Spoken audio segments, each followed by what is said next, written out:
நீங்க பார்க்குற இடம் இப்போ காசி. இன்னைக்கு காசில இருக்கோம். பூர்வ ஜென்மத்துடைய தொடர்பு இருந்தா காசிக்கு வர முடியும். காசி, வாரணாசி என்று அழைக்கப்படக்கூடிய இடத்துல இருக்கோம். இதான் அந்த தமிழர்கள் இருக்கக்கூடிய ஒரு இடம். இங்க நெறைய ஹோட்டல்ஸ், டீ கடை, கோயில் பக்கத்துல இருக்கக்கூடிய ஒரு இடம். இப்போ டீ சாப்பிட்டுட்டு அதுக்கப்புறம் ஒரு ரவுண்ட்ஸ் அடிக்கலாம் அப்படின்னு வந்திருக்கோம்.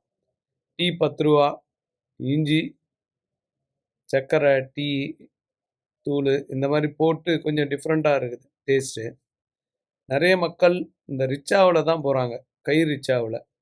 ஏகப்பட்ட கை ரிக்ஷாக்கள் இங்க காசி பொறுத்தவரையில இருக்குது. இங்க காலையிலே நல்ல கூட்டம். இன்னைக்கு திங்கட்கிழமை. திங்கட்கிழமையில பயங்கரமான கூட்டம் இருக்கு. நெறைய மக்கள் உலகம் ஃபுல்லா வராங்க. இந்த இடத்துல இறக்கறது ஒரு வகையான புனிதம் என்றே சொல்லப்படுகிறது. இங்க வர்றத விட இறக்கறதுக்கு வர்றவங்க தான் அதிகமா இருக்காங்களாம்.